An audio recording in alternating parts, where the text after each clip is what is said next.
শিক্ষার্থীদের যে সাথে বৈঠক করে জরুরি যে সভা হয়েছে সেই সভাটা আসলে এইমাত্র শেষ হয়েছে এবং তারা এখানে গিয়ে পরবর্তীতে একটি কমিটি করার আসলে সিদ্ধান্ত হয়েছে, যেখান থেকে বিশ্ববিদ্যালয়ের প্রশাসন এখান থেকে একটি কমিটি করবে, ঘটনাটি কেন হয়েছে সেই বিষয়টি আসলে খতিয়ে দেখবে এবং এখানে ক্ষতিগ্রস্ত যারা হয়েছে শিক্ষার্থী এবং একই সাথে গ্রামবাসী ক্ষতিগ্রস্ত হয়েছে সেটি আসলে সমাধানের একটা চেষ্টা আসলে উভয় পক্ষ থেকে আসলে করা হচ্ছে। এবং আমরা দেখতে পাচ্ছি যে এই যেই প্রশাসনের পক্ষ থেকে যে উদ্যোগটা নেওয়া হয়েছে এবং শিক্ষার্থীদের কাছ থেকেও যেসব কথাগুলো নেওয়া হয়েছে সেগুলোকে একটা সমন্বয় করার চেষ্টা করা হচ্ছে এবং একটি সমাধান, সুষ্ঠু একটি সমাধানের জন্য আসলে কথা বলা হচ্ছে। সবচেয়ে বড় কথা হচ্ছে এখানে আমরা যখন আমরা শুনছিলাম আসলে বিশ্ববিদ্যালয় এবং বিশ্ববিদ্যালয়ে যারা শিক্ষার্থীরা রয়েছে এবং গ্রামবাসী প্রত্যেকের উপর একটা নির্ভরশীল।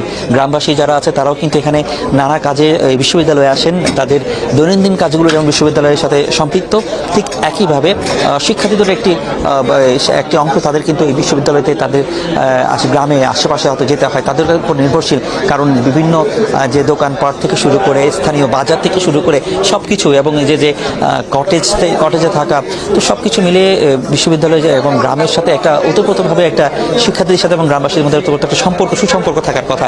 সেই জায়গা থেকে আসলে যে বিষয়টি হয়েছে সেটি আসলে প্রত্যেকেই দুঃখজনক এবং সেই দুঃখবোধ করেছেন এবং একই সাথে প্রত্যেকেই এখান থেকে একটি সুষ্ঠু একটা সমাধানের পথ আসলে খুঁজে বের করতে চান, যে কারণে এত গভীর রাত অবধি পর্যন্ত এখানে এই যে বৈঠকটি হয়েছে এবং এখান থেকে কিছুটা সমাধান করার আসলে চেষ্টা করেছেন।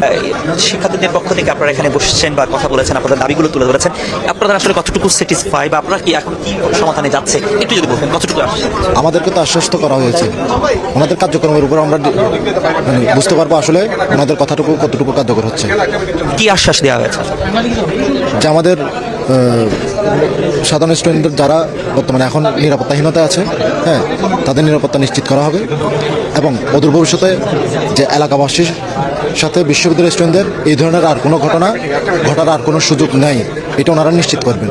তো এখন আশ্বস্ত করলেই তো বাস্তবায়ন হয়ে যায় না, বাস্তবায়ন হওয়ার মাধ্যমে আসলে আমরা বুঝতে পারবো যে ওনারা ওনাদের কথা রেখেছেন। না হলে আমরা এখনো পর্যন্ত যেভাবে আমাদের সাধারণ ছাত্রছাত্রী ভাই বোনদের পাশে আছি, ইনশাল্লাহ ভবিষ্যতে থাকবো।